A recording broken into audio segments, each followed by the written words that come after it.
주의 은혜를 부어주시고 내 마음의 중심이 주님을 찬양하고 예배하도록 인도하여 주시옵소서라고 함께 주의 이름 부르고 기도하겠습니다.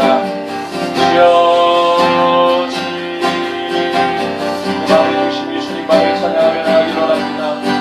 주님만을 경배하기를 원합니다. 하나님 이 시간에도 동일하게 주님 역사하여 주시옵소서. 주님만을 찬양케 하여 주시옵소서. 주님만을 바라보게 하여 주시옵소서.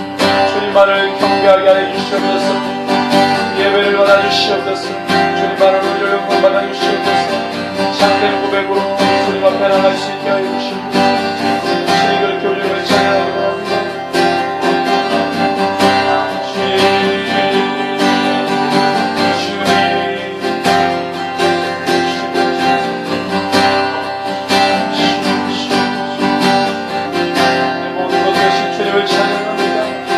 주관하시고 행하실 주님을 찬양합니다. 이런 예배를 주님 앞에 나갈 수 있게 해주시옵소서.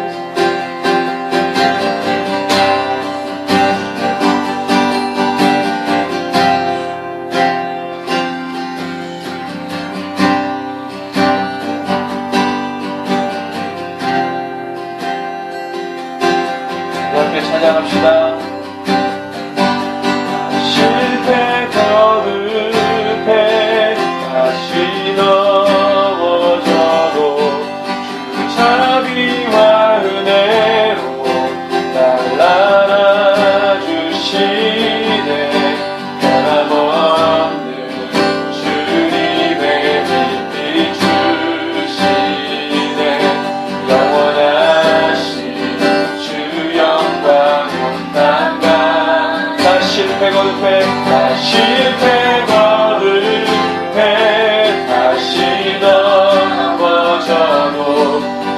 자비와 은혜로 날 안아주시네.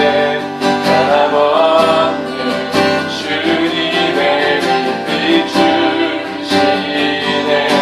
영원하신 우리의 모습 올려드리면서 한 번 더 고백합시다. 나 실패 거듭해, 나 실패 거듭해.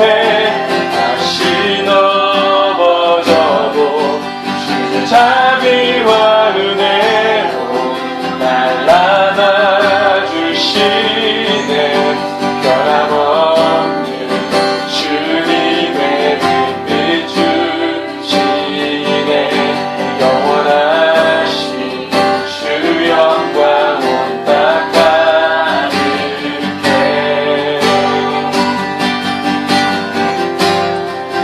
내 맘과 영혼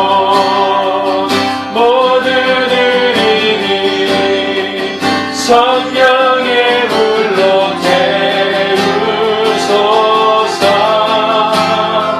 주님의 의로 날 감싸소서. 주를 더 사랑하도록 변함없는 주님의 빛 비추시네. 영원하신 주 내 맘의 소망은 주님을 찬양하네. 중심인 주를 찬양.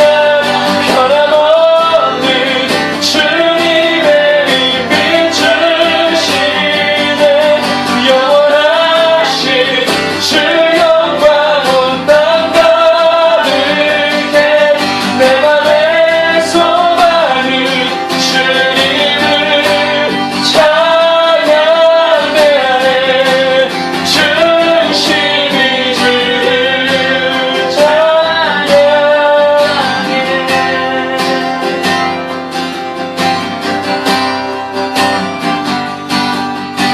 한 번 더 고백합시다. 내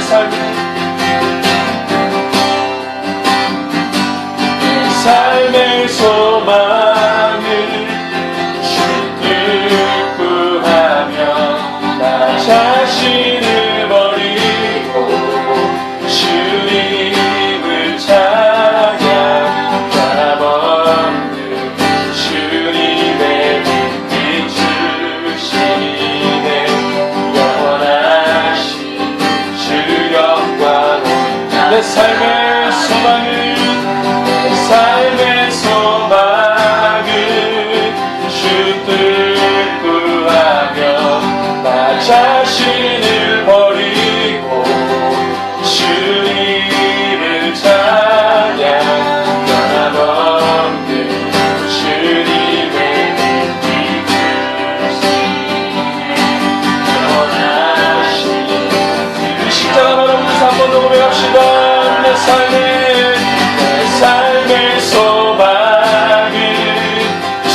뜻 구하며 나 자신을 버리고 주님을 찾아 변함없는 주님의 빛 주시네 영원하신 주 영광 온 땅 가득해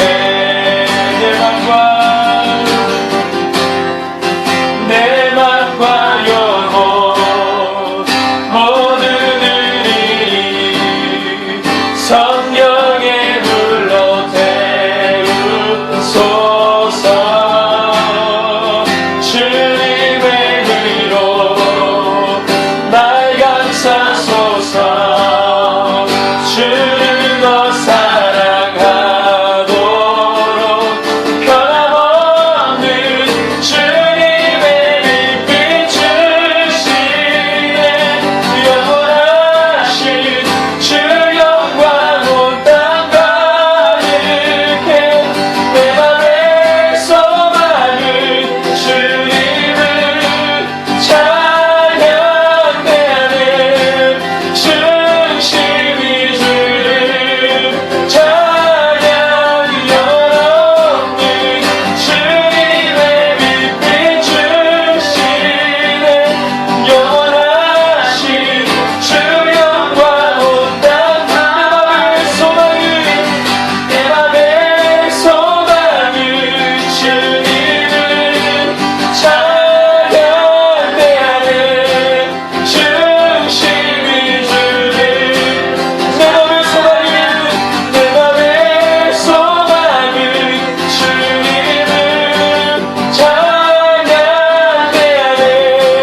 주님을 찬양해하는 중심이 주를 변함없는 주님의 빛 주시네 영원하신 주 영광 온 땅 가득해 내 맘의 소망은 주님을 찬양해하는 중심이 주를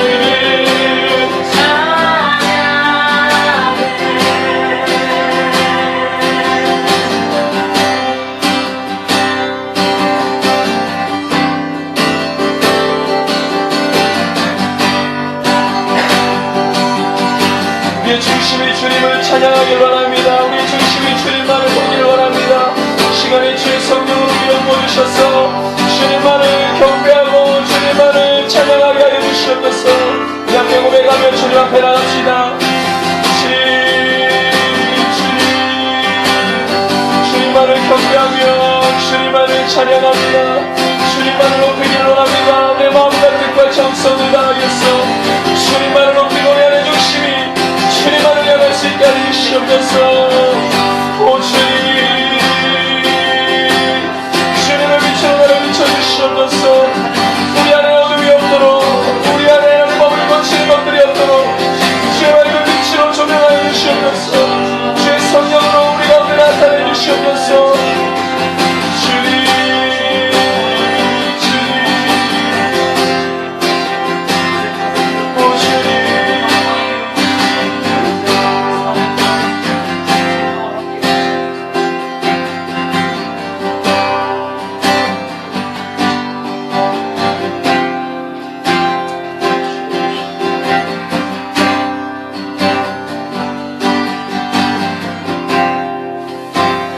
이 자리에 우리와 함께 하시고 이 자리에 주의 은혜를 우리 가운데 부어주시니 감사합니다. 오직 주님만을 경외하며 주님만을 바라보며 나가기 바랍니다. 우리 안에 중심이 오직 주님만을 찬양하고 주님만을 바라보게 하여 주시옵소서.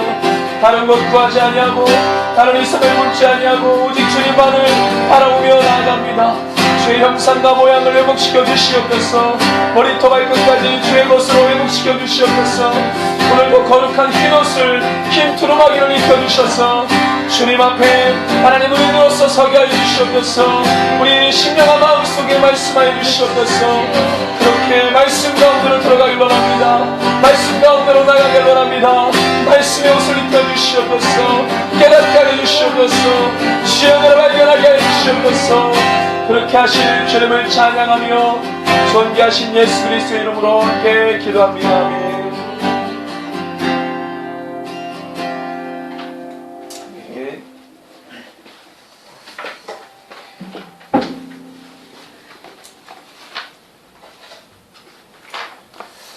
예, 오늘 우리 하나님의 말씀, 우리 사도행전 우리 26장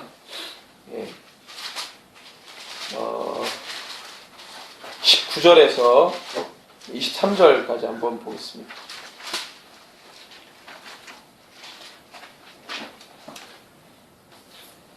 (26장) 19절에서 23절 우리 같이 읽습니다.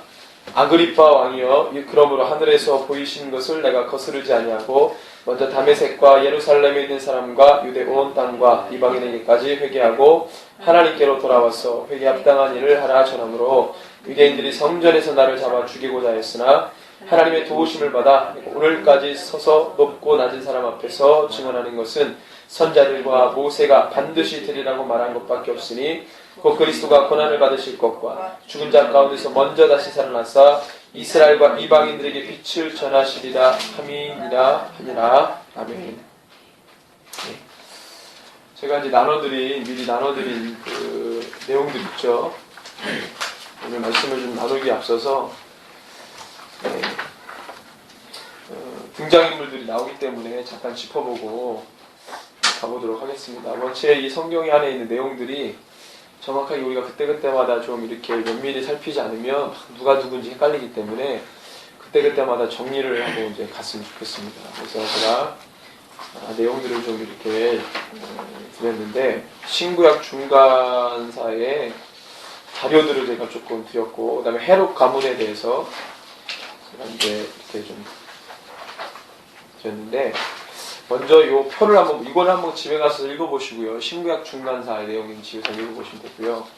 이 표를 한번 보시겠습니다. 이 빨간 이렇게 있는 표.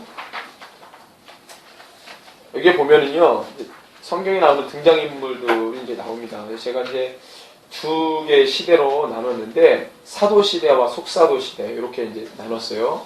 부분은. 그래서 사도 시대는 AD 30년에서 AD 100년 정도까지의 이제 사도 시대라고 부르고요. 그다음에 AD 100년에서 그 이후에를 이제 속사도 시대라고 하죠. 사도의 직계 제자들을 속사도라고 합니다.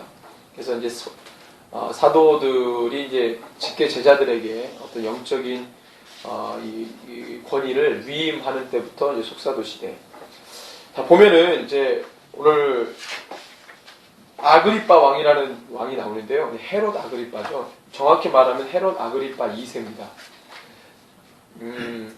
자, 로마 황제를 보면 로마 황제 아구스도, 디베리오, 갈리큘라, 클라우디오, 네로, 갈바, 오토, 비델리우스, 베스파시안, 디도, 도마티누스 이렇게 나오는데요. 여기 이제 로마 황제고, 그 로마 황제 통치 때의 유대 지역의 통치자 누구냐? 아구스도 때는 이제 헤롯 대왕이 있고요. 같이 이 헤롯 가문의 가계도를 보시면 헤롯 대왕 맨 위에 헤롯 안티파터 2세라고 되어 있습니다. 헤롯 안티파터 2세. 이 헤롯 안티파터 2세가 누구냐? 헤롯 가문을 정계에 진출시킨 인물인데, 말하자면 이제 이두메 지역의 가문으로 있었던 이 가문이요, 로마가 이제 이 북아프리카와 모든 지중해권을 점령하고 다스릴 때, 그때 이제 이 로마 정치 권력자들에게 잘 보여서 유대 통치권을 이제 넘겨받은 인물입니다. 처음에는 원래는 이제 이 헤롯 가문이 로마에 의해서 유대 총독이었어요. 초대 총독. 그러니까 거의 유대 지역의 관할권을 이 사람한테 맡겼다는 거죠. 그래서 이제 이 초대 총독이었고요. 그때 이제 왕은 누구였냐면, 그때 왕이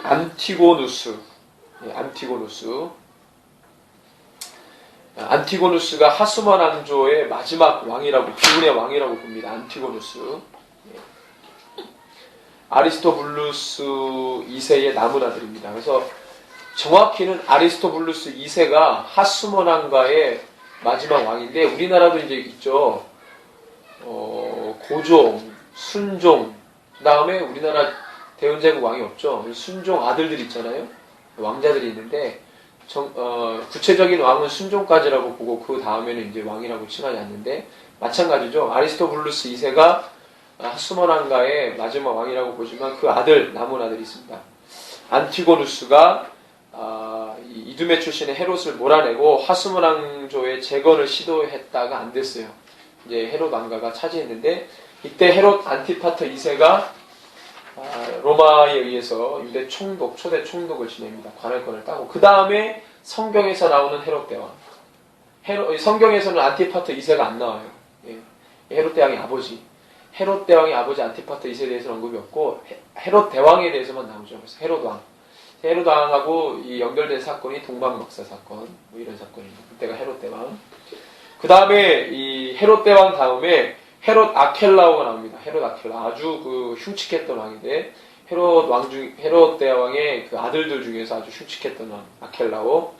자, 이 사람이 이제 그 어린 예수가 헤롯 대왕을 피해서 이집트로 갔다가 그가 죽자가 다시 오는데, 그때 아켈라오가 왕이었어요. 그래서 이 사람의 눈을 피해서 나사렛으로 가죠. 그때의 이 아켈라오입니다. 근데 이 사람이 너무 흉포한 왕이라서 유대 귀족들이 이 사람을 몰아내요.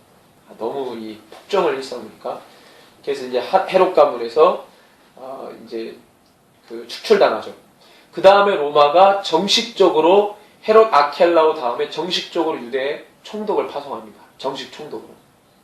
그 전에는 이제 헤롯 안티파터, 헤롯 대왕의 아버지한테 이름을 했지만, 그 사람이 이제 이제 왕위를 자기가 이제 이어가다가 아켈라오가 너무 폭정을 일삼으니까 로마에서 그냥 다이렉트로 총독을 임명했어요. 그때부터는 총독 1, 총독 2, 총독 3, 총독 4가 빌라도입니다. 1, 2, 3은 이름이 뭔지를 모르겠어요. 이제 찾아보니까 잘 안 나오고 이래서.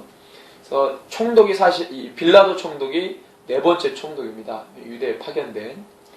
그때 이제 사건 여러분들 아시고, 요때가 이제 예수님과 관련된 일들이죠. 그 다음에 다섯 번째 총독, 그 다음에 몇 번째인지는 정확하지 않지만, 그 다음에 이제 성경에 등장하는 게 벨릭스거든요. 벨릭스 총독. 네.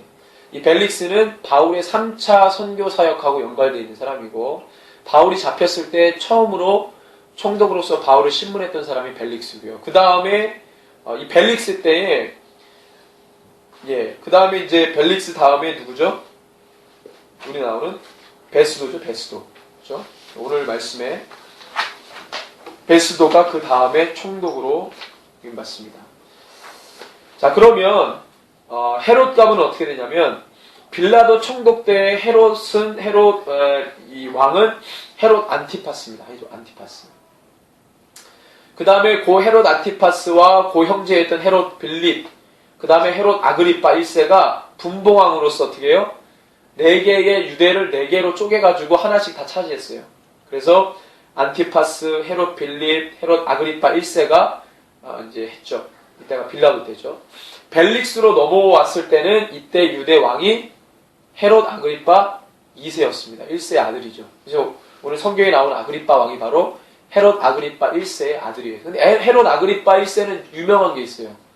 뭘로 유명합니까? 사도행전 12장에 나오거든요. 헤롯 아그리파 1세가. 이 사람이 막 영광스럽게 경기장에서 막 하나님께 영광 안 돌리고 막 지가 막 그 영광을 받으니까 갑자기 몸에서 충이 나와가지고 죽어버려요. 객사합니다. 거기 이제 사도행전 12장에 나오거든 내용이. 그 아그리파가 아그리파 1세. 그 아들이 여기 나오는 아그리파 2세 아그리파 왕이에요. 9절에 나오는 그 아그리파입니다. 자, 그래서 이제 이 아그리파 2세가 이제 베스도가 새로 총독으로 임명되니까 문안 인사 왔어요. 아그리파 2세가. 그래서 문안 인사 와서 총독 베스도가 이제 주저리주저리 얘기를 하죠. 내가 벨릭스로부터 어떤 죄수를 인계받았는데 이 사람이 어떻게 내가 처결을 해야 될지 모른다. 그러니까 이제 어떻게 했으면 좋겠냐. 아그리파 2세에게 이제 얘기를 하죠. 아그리파 2세가 한번 들어보자. 나도 한번 들어보자. 그래서 얘기를 하죠. 그러면서 여기 등장하는 인물이 또 있습니다. 누가 등장하냐면 이 버니게라고 하는 사람이 나와요. 버니게.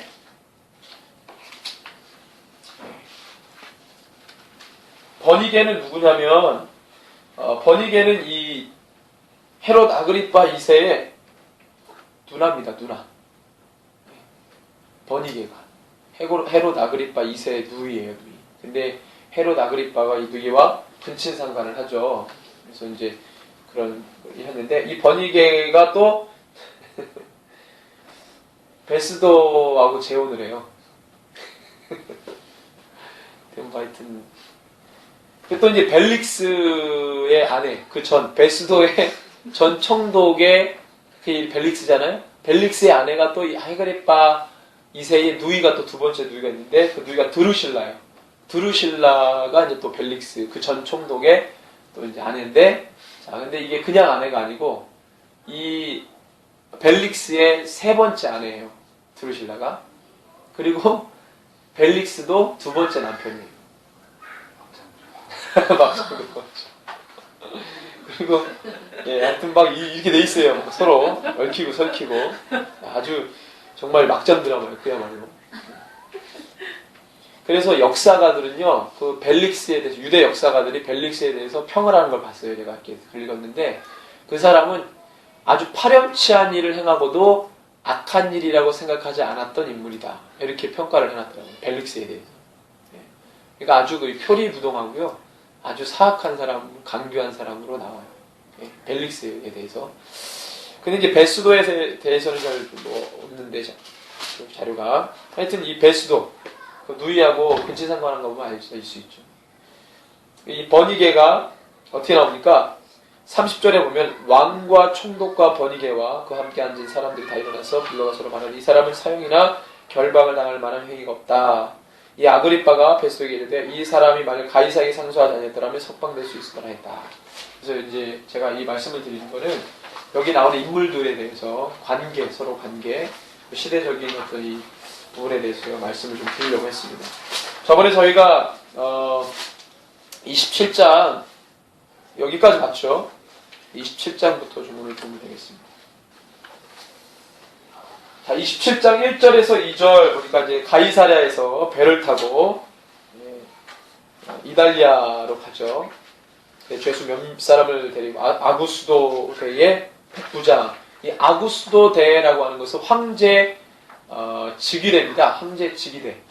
그래서 이 굉장한 군대죠. 그러니까 죄수 한 명을 호송하는데 황제 친위대에서 파견된 어느 한 소 부대예요. 이 부대가 호송합니다. 그렇죠? 율리오라는 사람이죠. 그래서 이 아드라무테노 배에 올라 항해를 합니다. 마게도냐 데살로니가 사람 아리스다고도 함께 하죠. 자, 그래서 좀 우리가 지도를 보면서 좀 가죠. 로마로 가는 지도이기 때문에 지중해 지도라고 하는 지도를 보시면 되겠습니다. 자, 처음에 예루살렘에서 가이사로 갔다가 가이사르에서 배를 타고 시돈으로 올라갑니다. 육로로 가지 않고 배로 가요. 자, 배로 올라갔다가 3절 이튿날 시돈에 대니 율리오가 아구스도 대 백부장이죠. 바울을 친절히 대하여 친구들에게 가서 대접받기를 허락하더니 시돈에 가니까 항구에 정박하니까 바울을 보고 싶어하는 동역자들이 옵니다. 그것을 율리오가 허락해줘요. 만나라고. 또 거기서 우리를 떠나가다가 맞바람을 피하여 어디로 갑니까? 구브로 해안을 의지하고 항해합니다. 구브로가 어디죠? 섬이죠. 구브로 섬을 의지해서 가는데 어디로 가냐면 맞바람을 피하여 구브로 해안을 의지하고 항해하다가 길리기아와 밤빌리아 바다를 건너 루기아의 무라시에 이르러 그랬습니다. 여러분들 그거 아시죠? 밤빌리아가 어딘지?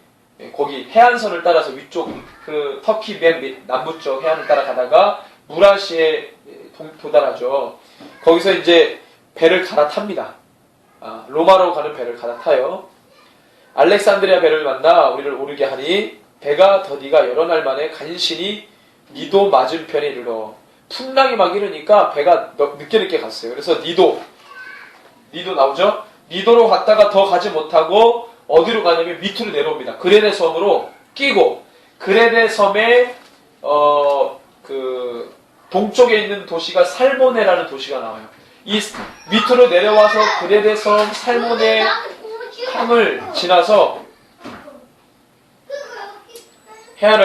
그레데 해안을 바람막이로 항해하여 간신히 그 연안을 지나 미항, 그레데 섬 중간에 있는 도시 이 미항을 이 미항이라는 곳에 이르러서 라세아라는 시에 갑니다. 네, 라세아.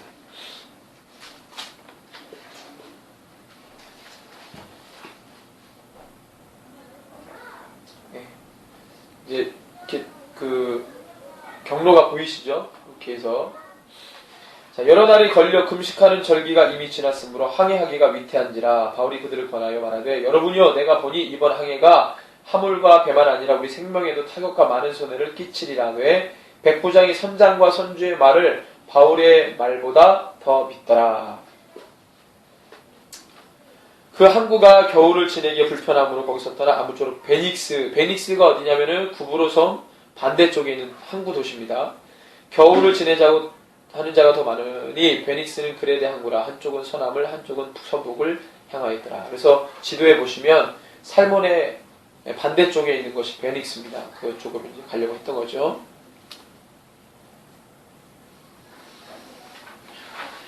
그래서 백부장이 바울의 말을 믿지 않고요. 선장과 선주의 말을 더 믿죠.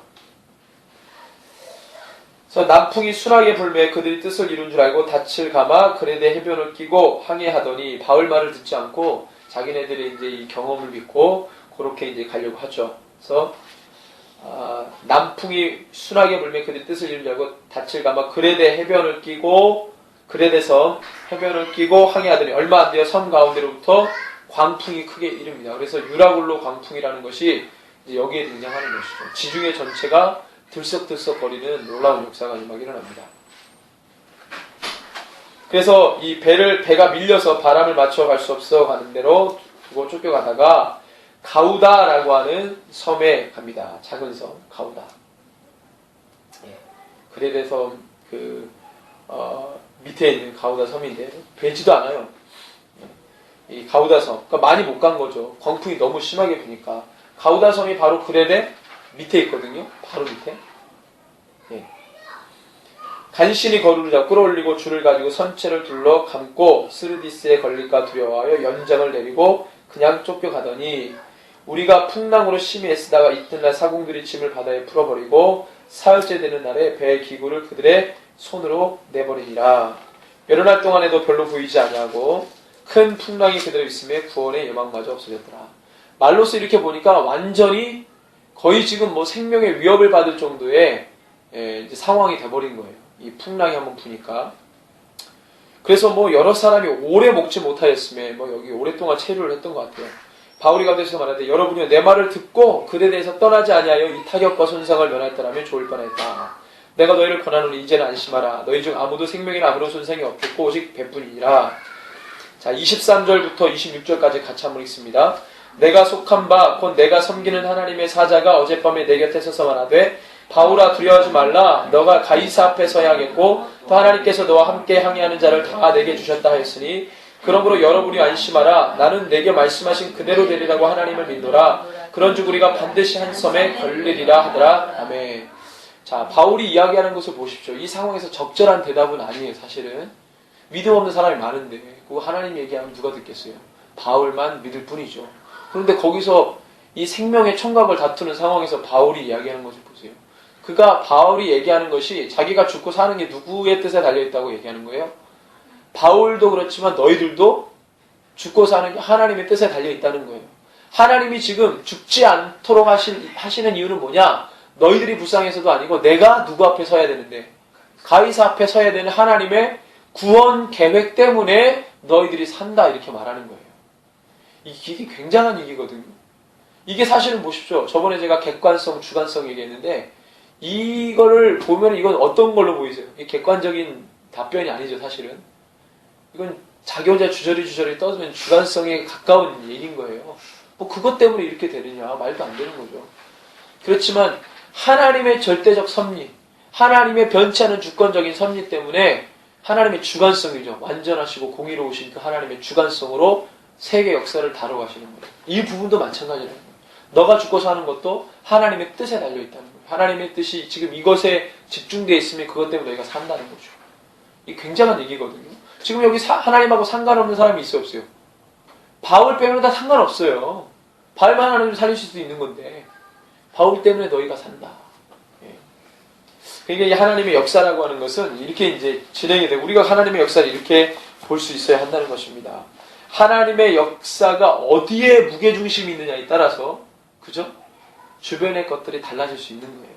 예. 그게 바로 하나님의 주관성입니다. 완전하신 하나님의 섭리의 역사죠. 바울이 지금 이런 가치관을, 세계관을 가지고 지금 그렇게 얘기하는 거예요. 그래서 그대로 되리라, 하나님을 믿노라, 그렇게 바울이 이야기합니다. 너희는 살 것이다. 죽지 않을 것이다. 이 상황을 여러분들, 이게 실제 리얼이라고 생각해 보세요. 여러분들 사람이 그런 풍랑과 위험을 만나서 어떤 섬에 고립돼가지고 하루, 이틀, 3일, 4일을 생명 보장 받지 못한다는 그 생각으로 있어 보세요. 사람이 어떨 것 같아요? 바울이 이렇게 얘기한다고 해서 그 말을 들어줄 것 같아요? 생명이 왔다 갔다 하고 지금 먹지도 못하고 여기 보니까 여러 사람이 오래 먹지 못하였으며 어떻게 될지 모르는 상황이에요. 지금 다 파손이 되고 먹을 것도 없어졌는데 하나님이 이런 계획 때문에 너희가 산다. 이건 바울이 지금 죄수 아닙니까? 거기는 살아남은 사람들이 군인하고요. 선장하고 배에서 경력이 몇십 년 된 사람들이 있는 거예요, 지금. 근데 바울이 그것 때문에 산다고 얘기하면 이 사람들이 믿겠냐고요. 우리가 지금 아는 상황보다 더 심각한 상황이 바로 이 성경의 상황이라는 것입니다. 그래서 며칠, 열 나흘째 되는 날, 밤에 우리가 아드리아 바다에서 이리저리 쫓겨가다가 자정쯤 되어 사공들이 어느 육지에 가까워지는 줄을 짐작하고 물을 재어보니 20길이 되고 조금 가다가 다시 재니 15길이라. 그래서 이제 뭐예요? 자꾸 낮아진다는 거죠. 낮아진다는 것은 뭐가 이제 가까워온다는 겁니다. 자, 암초에 걸릴까요? 고물로 다 넷을 내리고 날이 새기를 고대하니라. 상들이 도망하고자 하여 이물에 닻을 내리는 채하고 거룻배를 바다에 내려놓고는 바울이 백부장과 군인들에게 이르되 이 사람들이 배에 있지 아니하면 너희가 구원을 얻지 못하리라 하니 이에 군인들이 거룻줄을 끊어 떼어 버리니라. 이제 바울의 말을 듣죠. 33절에 38절을 같이 읽습니다. 날이 새어가며 바울이 여러 사람에게 음식 먹기를 권하 이르되 너희가 기다리며 먹지 못하고 줄인지가 오늘까지 열 나이인즉 음식 먹기를 권하노니 이것이 너희의 구원을 위한 것이요 너희 중 머리카락 하나도 잃을 자가 없으리라고 떡을 가져다가 모든 사람 앞에서 하나님께 축사하고 떼어 먹기를 시작하며 그들도 다 안심하고 받아 먹으니 배에 있는 우리의 수는 전부 276명이더라. 배부르게 먹고 밀을 바다에 버려 배를 가볍게 하였더니 이거 먼저 오병이의 역사가 막 나타나는 거죠. 지금 바울이 지금 살리는 거예요. 바울은 뱃사람도 아닙니다. 죄수인데 지금 처음에는 귀를 안 기울였어요. 바울의 말에. 근데 지금 고분고분 말 듣습니다. 이렇게 하라 저렇게 하는데 그대로 막 합니다. 그러면 먹는 거 받아 먹고 이렇게 되는 거죠. 지금. 39절에 44절 읽습니다. 날이 새며 어느 땅인지 알지 못하나 경사진 해안으로 된 항만이 눈에 띄거늘 배를 거기에 들여다 댈 수 있는가 이는 후 닻을 끊어 바다에 버리는 동시에 키를 풀어 늦추고 돛을 달고 바람에 맞추어 해안을 향하여 들어가다가 두 물이 합하여 흐르는 곳을 만나 배를 걸매 이 물은 부딪혀 움직일 수 없이 붙고 곧물은 큰 물 곁에 깨어져 가니 군인들은 죄수가 훔쳐서 도망할까 하여 그들을 죽이는 것이 좋다 했으나 백부장이 바울을 구원하려 하여 그들의 뜻을 막고 훔칠 줄 아는 사람들을 명하여 물에 뛰어내려 먼저 육지에 나가게 하고 그 남은 사람들은 널주가 부은 배 물건에 의지하여 나가게 하니 마침내 사람들이 다 상륙하여 한 명도 죽지 않고 다 살았다는 거예요. 그러니까 하나님의 약속이 맞는 거죠. 하나님의 섭리로 죽지 않고 다. 여기 몇 명? 276명이 다 살았어요. 죽은 사람이 없어. 먹지 못해 죽은 사람 없고 무슨 사고의 위험 때문에 바다에 빠져가 죽은 사람 없고 아무도 죽지 않았다는 거예요. 하나님이 276명을 그대로 다 살리시고 이 사람들 그대로 다 먹이시고 그죠? 자, 그래서 간 곳이 어딥니까? 바로 시칠리아라고 하는 섬. 시칠리섬 뭘로 유명하죠? 모르시는군요. 시칠리아섬. 마피아로 유명한. 마피아가 일어나는 마피아 본부입니다. 시칠리아섬. 이 시칠리아섬 밑에 그레데 섬이 있어요. 멜리데 섬이 있어요. 멜리데 섬을 거기에 이제 간 거죠. 우리가 구조된 후에 앉은 그 섬은 멜리데라 라고 하더라. 자, 비가 오고 날이 참에 원주민들이 우리에게 특별한 동정을 하여 불을 피우리를 다 영접하였더라. 자, 바울이 나무 한 묶음을 거두어 불에 넣으니 뜨거움으로 말미암아 독사가 나와 그 손을 물고 있는지라. 자, 원주민들이 이 짐승이 그 손에 매달려 있음을 보고 서로 말하되 진실로 이 사람은 살인한 자로다. 바다에서는 구조를 받았으나 공의가 그를 살지 못하게 하미로다 하더니 바울이 그 짐승을 불에 떨어버리며 조금 상함이 없더라. 그들은 그가 붙든지 혹은 갑자기 쓰러져 죽을 줄을 기다렸다가 오래 기다려도 그게 아무 이상이 없음을 보고 돌이켜 생각하기 말하되 그를 신이라. 예. 죽으면 당연히 죽었다. 이 독사입니다. 독사. 물면 그냥 죽는 거. 여기 무슨 독사인지는 모르겠는데 그냥 물면 죽는 거. 그죠? 그러니까 물렸으니까 딱 물려있는 거를 보고 저 사람 죽을 것이다. 저 사람 바다에서는 구원을 받았을지는 모르지만 땅에 와가지고 죽는구나. 이건 굉장히 웃긴 거죠. 진짜로 그랬다면. 그죠? 바다에서 막 그렇게 하나님이 살리실 것입니다.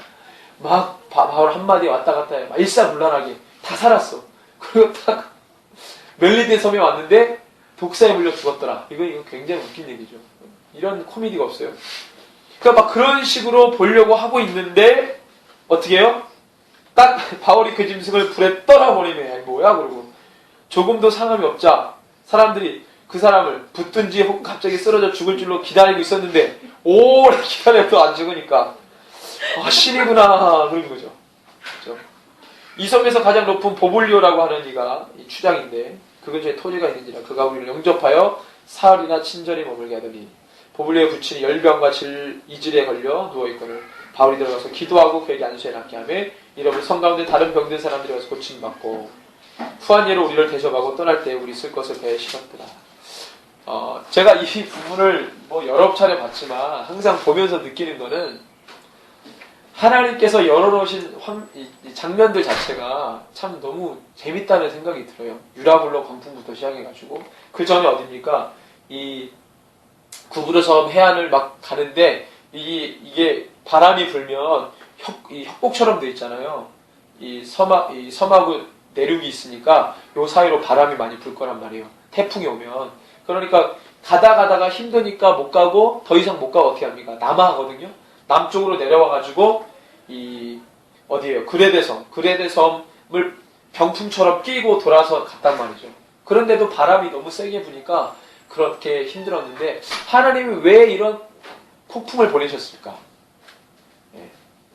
그러니까 지금 이게 사실은 바울이 죄수로 가는 거거든요. 끌려가는 거 아니에요. 다 같이 죄수로. 어디로 가면 로마로. 근데 바울에게는 특별한 임무가 주어졌어요. 복음을 전해야 되거든요. 가이사에게. 그런 특별한 임무를 가지고 죄수로 가는데 죄수로 가면서 하나님이 또 그냥 가만히 계시는 분이 아니잖아요. 그죠? 뭔가 또 일을 내시잖아요. 바울이 그냥 20일 동안 배를 타고 그냥 이 상태로 가게 하기는 얘가 너무 아까워. 그래서 써먹어야 돼. 20일 동안 얘를 뭘 써먹어야 돼. 바울 대단한 사람이니까. 그래가 자꾸 이제 건드시는 거예요. 첫 번째 건드는 게 뭐였습니까?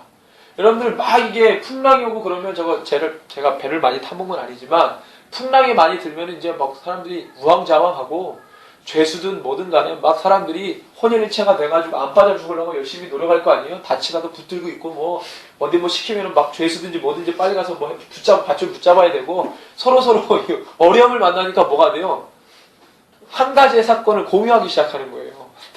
이 사람은 병사고 다 포지션이 있잖아요. 위치가 있고요. 신분이 있고 병사고 죄수고 그다음에 이 배를 움직이는 사람이고 세 가지 부류 정도가 있는데 이 사람들이 갑자기 하나가 됩니다.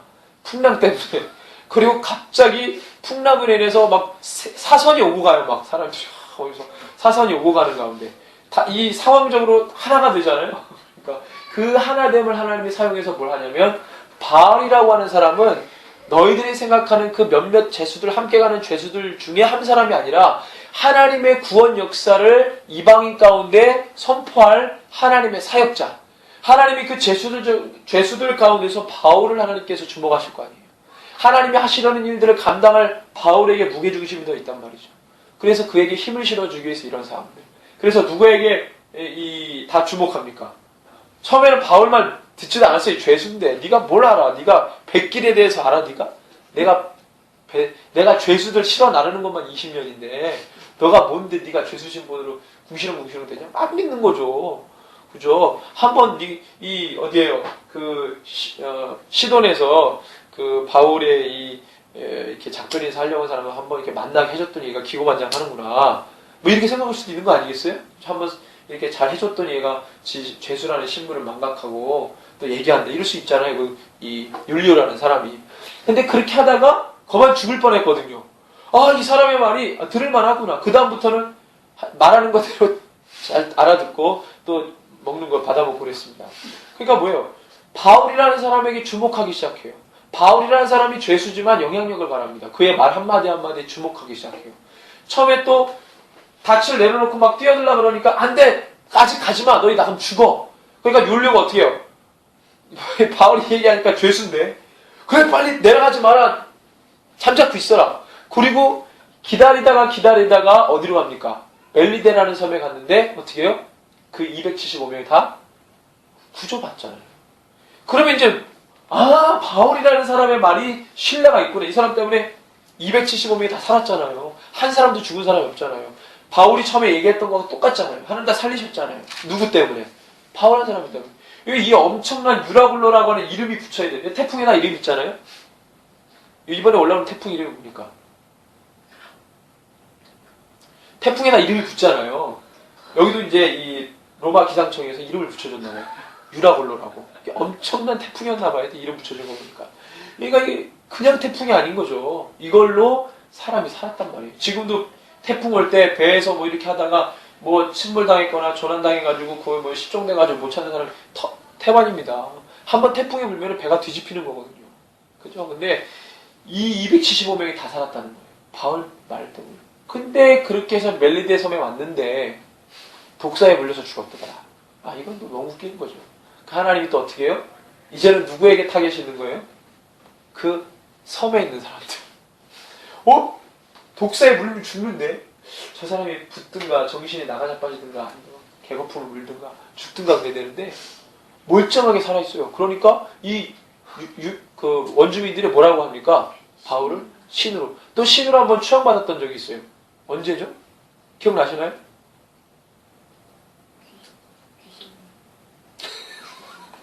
언제 또 신으로 추앙받습니까? 모르겠어요. 그때. 너무하십니다. 한지가 얼마 안 지났는데. 그죠? 바울과 바나바가 그죠? 네? 1차 선교여행 때 그죠? 스스와 호메라는 이 소리를 막 봤잖아요. 그래서 이제 막 신으로 추앙하고 합니다. 자, 그래서 신으로 이제 막 신이다 그랬어요. 그래서 어떻게 합니까? 이 말씀을 좀 보면 자 11절부터 석 달 후에 우리가 그 섬에서 겨울을 난 알렉산드리아 배를 타고 3개월 동안 겨울을 났어요. 예.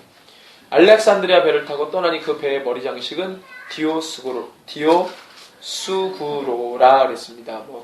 이 제우스의 쌍둥 아들이라는 뜻인데 하여튼 별로 안 중요해요. 수라구사에 대고 사흘을 있다가 수라구사 멜리데 섬 그 다음에 시칠리아 섬에 있는 수라구사라고 하는 동네가 있습니다. 거기에 있다가 거기서 둘러가서 레기온은 로마 반도 본토입니다. 이르러 하루를 지낸 후 남풍이 일어나므로 이튿날 보디올에 이르러 쭉 올라갑니다. 보디올에 쭉 올라가요. 여러분들 지도 보시면 나오죠?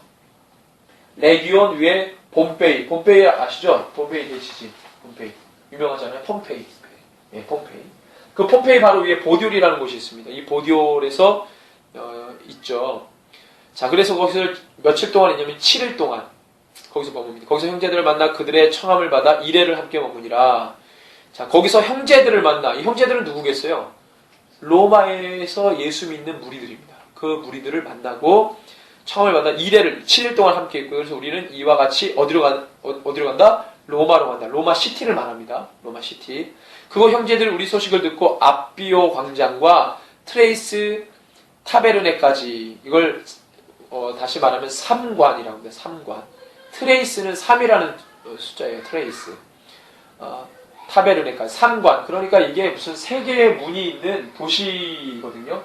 원래 3관이라고 하는데, 자, 거기 바울을 그대로 하나님께 감사하고 그곳에 형제들이 와가지고요 맞으러 나왔어요. 그래서 담대한 마음을 얻고 우리가 로마에 들어가니 바울에게는 자기를 지키는 한 군인과 함께 따로 있게 허락하더라. 그래서 드디어 바울이 로마로 입성에 들어갑니다.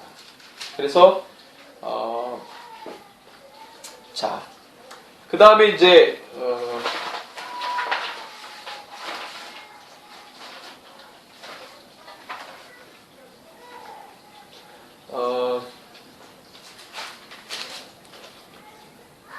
17절에서 20절을 함께 봅니다. 사후에 바울이 유대인 중 높은 사람들을 청하여 그들이 모인 후에 이르되 여러분 형제들아 내가 이스라엘 백성이나 우리 조상의 관습을 배척한 일이 없는데 예루살렘에서 로마인의 손에 죄수로 내준 바 되었으니 로마인은 나를 신문하여 죽일 죄목이 없으므로 석방하려 했으나 유대인들이 반대하기로 내가 마지 못하여 가이사에게 상소하며 내 민족을 고발하려는 것이 아니니라. 이러므로 너희를 보고 함께 이야기하려고 청하였으니 이스라엘의 소망으로 말미암아 내가 이 쇠사슬에 매인 바 되었노라. 자, 그래서 바울이 이제 증언하죠. 높은 사람들을, 유대인 중에서 높은 사람들을 청해서 이 부분에 대해서 본인의 어떤 변론을 이야기합니다. 자, 바울이 여러분들 이 로마에 가서요. 로마의 3차 여행 끝나고 로마 여행으로 가서 거기서 죽지 않습니다. 죽지 않고 마지막 이 여행 30절 31절에 보면은 자, 같이 한번 읽어보죠. 바울이 온 이태를 2년이죠. 자기 셋집에 머물면서 자기에게 오는 사람을 영접하고 하나님 나라를 전파하며 주 예수 그리스도에 관한 모든 것을 담대하게 거침없이 가르치더라 그랬습니다. 그래서 2년 정도 이 주의 사역들을 감당하거든요. 2년 정도. 그러니까 바울이 성경에는 구체적으로 나오지 않지만 네 번째 선교의 사역을 감당합니다. 그래서 이것을 보고 우리가 짐작하거든요.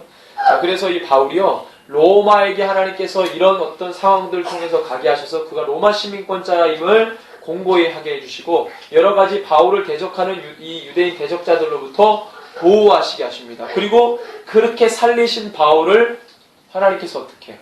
바울이 나중에 순교당하거든요. 바울이 순교당해요.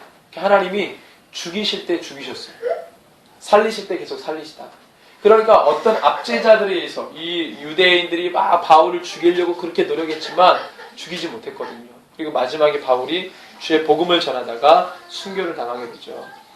자, 21절에서 24절 보면 그들이 이르되 우리가 유대에서 너에게 대한 편지도 받은 일이 없고 또 형제 중 누가 와서 내게 대하여 좋지 못한 것을 전하든지 이야기한 일도 없다.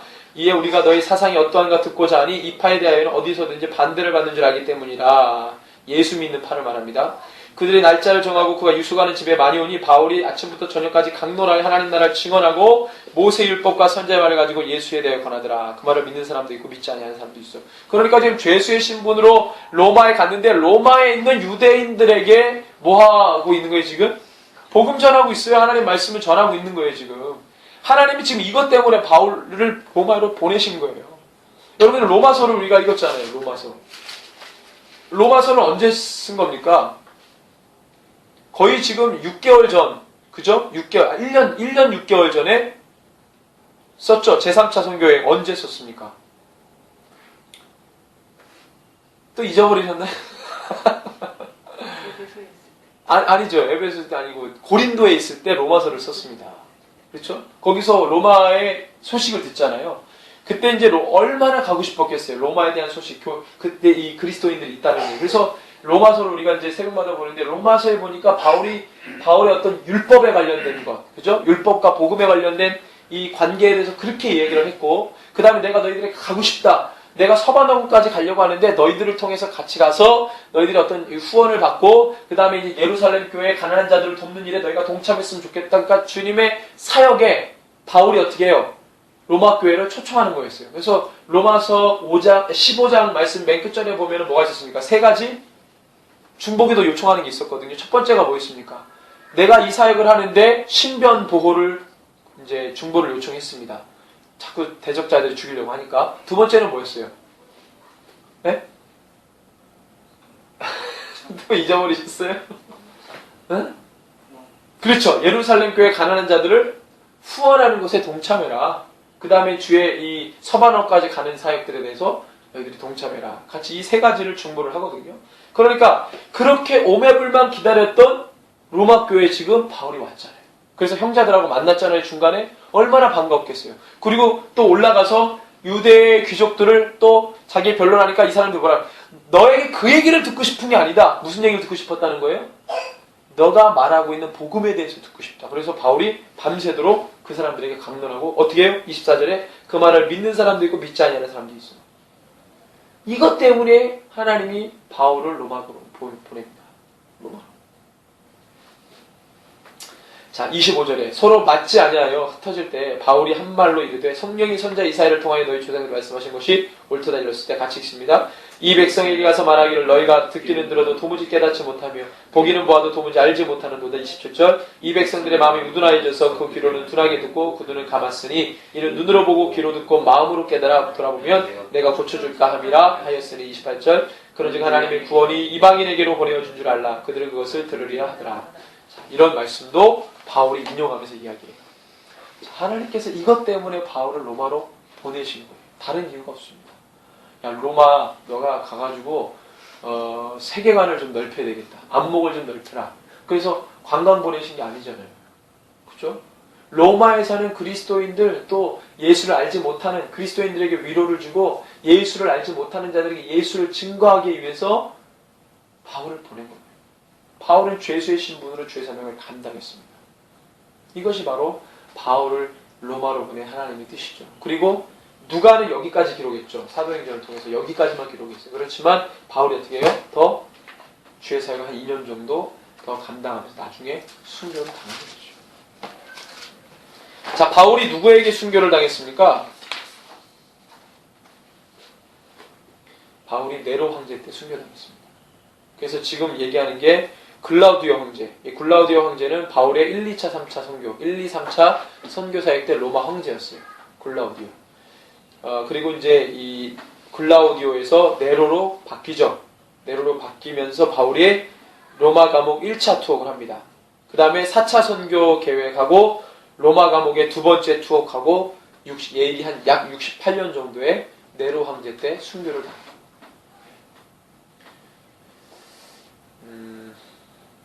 어떻게 순교당했는지 들어보신 적 있으세요? 바울이 어떻게 순교당했는지? 못 들어보셨어요? 참수를 당했거든요. 바울이 딱 참수당했는데 그 머리가 땅으로 탁 떨어졌는데 3번 튕겼대요. 거기서 뭐가 솟아났다 그랬는데 하여튼 그렇게 순교를 참수를 당해서 베드로는 십자가에 거꾸로 매달렸고 또 어느 사도는 톱으로 썰려서 죽고 이런. 그래서 네로 황제 때 바울이 순교하고 빌립보가 순교하고 베드로 그렇게 순교하고 그리고 난 다음에 네로 때 엄청난 이 로마에 일들이 일어나죠. 네로가 이제 나중에 미친 이렇게 주의 종들을 순종 이렇게 다 이렇게 하고 순교를 시키고 또 네로가 큰 나중에 위협을 받잖아요. 그래서 이제 폐위가 되고 암살당해서 죽죠. 그 다음에 이제 군부들이 일어납니다. 로마 황제 군부들이. 그래서 뭐 갈바, 오토, 비델리우스 이런 사람들이 막 우후죽순처럼 이제 일어나게 되죠. 그리고 이제 요 표에 보시면 제가 이제 해놨는데 베스파시안, 디도, 도미티아누스. 도미티아누스 황제는 뭘로 유명합니까? 사도 요한을 유배시킨 왕으로 유명하죠. 우리에게는 도미티아누스가 사도 요한을 유배 보내죠. 그 다음에 도미티아누스가 또 뭘로 유명하냐면 베드로의 제자 클레멘트. 빌립보 4장 3절에 클레멘드가 나오는데 이 클레멘드가 그 클레멘트인지는 정확진 않지만 거의 동일 인물로 보기는 합니다. 그래서 베드로의 직계제자 로마의 클레멘트. 로마의 클레멘트는 로마 황제 로마 카톨릭의 정식적인 첫 번째 교황입니다. 로마의 클레멘트가. 걔네들은 첫 번째 교황이 베드로라고 그러죠. 그렇죠? 근데 이제 베드로부터 첫 번째, 두 번째, 세 번째까지는 사실은 불명확해요. 근데 네 번째인 로마의 클레멘트는 정확하게 교황이 맞아요. 그래서 이렇게 심증으로는 베드로가 첫 번째 교황이지만 공식적으로는 로마의 클레멘트가 첫 번째 황제고 이 사람은 베드로의 직계제자였어요. 클레멘트가. 이 사람이 도미티아누스 황제 때 순교당합니다. 자, 그래서 쭉 보시면은요 이렇게 나옵니다. 로마 황제, 그다음에 이제 사건들. 네르바, 반모섬의 사도연을 다시 송환하고요. 트라이아누스, 사도연의 제자 이그나티우스를 죽이고요. 이그나티우스 유명하죠. 사도 요한의 직계제자. 마르쿠스 아울렐리우스, 이 사람도 유명한 형제죠. 세계사에서. 이 사람이 이제 폴리갑 서머나 그 감독 교부였던 사도 요한의 직계 제자죠. 이 사람도 화형으로 죽이고. 자, 이렇게 이제 우리가 봅니다. 그래서 여러분들 사도행전은요, 순교행전입니다. 순교행전. 여러분 그거 아세요? 사도행전은 순교행전이에요. 그때 당시에 교부들은 순교를 통해 진리를 수호했어요. 그거 굉장한 겁니다. 그래서 기독교만큼 우리나라에도요, 신라 불교가 왜 번성한 줄 아세요? 불교. 신라의 불교가 왜 번성한 줄 아세요? 2차 돈의 순교 때문에 부흥한 거예요. 그게 값을 치르는 게 어마어마한 힘입니다. 사단도 그거를 알고 막 그렇게 쓰거든요. 그래서 정말로 우리도 순교의 정신을 가지고 2007년도에 2007년도에 김선일인가? 아닌데? 2007년도에 김선일이 아니고 그건 2005년도고 2007년도는 저기입니다. 그 샘물교회 사건 2007년도에 김선일은 2005년도. 샘물교회 사건이 2007년도에 빵 터졌잖아요. 그래서 이제 그 사건이 아니고 그건 순교 사건이죠.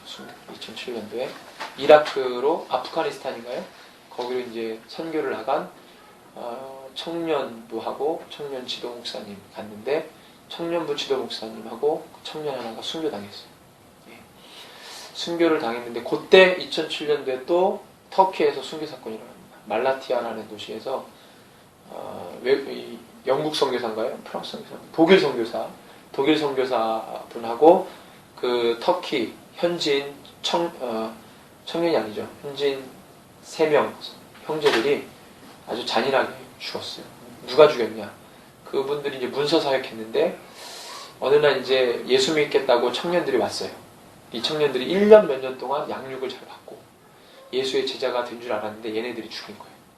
그러니까 계획적으로 1년 전부터 죽이려고 거기에 이제 죄 송도로 가장해서 들어가서 이제 죽인 거예요. 그래서 그 말라테 사건 그 이후로 터키 내에 이제 또 놀라운 지각변동, 영적인 지각변동이 막 일어나고 있습니다. 하나님이 순교의 피를 다 하나님 사용하시고 우리 한국교회도 마찬가지죠. 그래서 이 복음 진리를 생명 걸고 수호한 이들 때문에 우리가 지금 복음의 혜택을 받고 있는 거예요. 그들이 그렇게 생명 걸고 수호하지 않았으면 없어졌을 겁니다. 그것이 우리에게 큰 은혜입니다. 예수님도 자기 몸을 찢으시고 그것을 지키셨어요. 이게 바로 예수를 따라가는 자들에게 그대로 전해 내려오는 것이죠. 희생, sacrifice. 우리 같이 이 시간에 기도하겠습니다. 하나님, 우리가 정말 예수의 참 제자가 되길 원합니다. 하나님, 우리 가운데 주의 복음 붙들고 나아가 생명 걸고 그 사명 감당할 수 있는 모든 것을 다해 주님의 뜻을 이룰 수 있는 저희가 되게 해주십시오. 잠깐 기도하고 마치겠습니다. 기도합시다. 주여, 복음 들고 나아갑니다. 주여, 이 땅 가운데 진리를 수호하기 위해서 희생을 하나님 다 내려놓고 희생 감당하며 생명 내걸고 주의 진리를 수호했던 영혼들이 있습니다. 주님, 하나님 그들의 영성을 못 받습니다. 바울도 지구나 사나 모든 것이 주님의 것이로다. 내가 살아도 주를 위하여 살고 내가 죽어도 주를 위하여 죽었다 말씀하셨습니다. 주님, 우리의 생명이 주님께 있습니다. 하나님 아버지, 나를 통해서 이루실 그 사명이 끝나지 않았다면 하나님, 내가 죽지 않습니다. 그 사명을 하나님 이어갈 때까지 하나님 우리의 생명을 이어가게 하시고 보존하게 하시는 주님, 우리의 사명이 끝나는 날 주님 우리를 걷어가실 것입니다. 하나님, 이 사명 다하게 하여 주시옵소서. 이 사명 계속해서 감당하게 하여 주시옵소서. 주님 오시는 그날까지 성령으로 충만하여서 주님의 뜻을 이루는 새벽에서 공동체 예배자들 다 되게 하여 주시옵소서. 주님 감사합니다. 세계 역사를 운행하시고 이끌어 가시는 주님, 우리가 주님만을 믿습니다. 바울이 어떠한 상황에서도 반드시 약속하신 것을 이루실 줄 믿고 나아갔던 바울의 모습처럼 우리 또한 우리에게 맡겨진 사명 끝날 때까지 우리를 이끌어 가시고 보호해 주실 줄로 믿습니다. 그 사명 온전히 감당하는 우리 새벽에서 재단되게 하여 주시옵소서. 지금은 우리 구주 예수 그리스도의 크신 은혜와 하나님 아버지의 무한하신 사랑과 성령 하나님의 위로 감동, 교통 충만 치유 회복케 하시니 주님 오시는 그날까지 바울의 영성 가지고 죄의 사명 감당하기를 소원하는 우리 새벽에서 공동체 모든 주의 영혼들 살 위해 저들의 처한 상황과 환경 위에 또 멀리서 복음 전하신 우리 선교사님들의 가정과 상황에 군복무 중인 우리 청년 이제로부터 영원토록 함께 계실지어다. 아멘.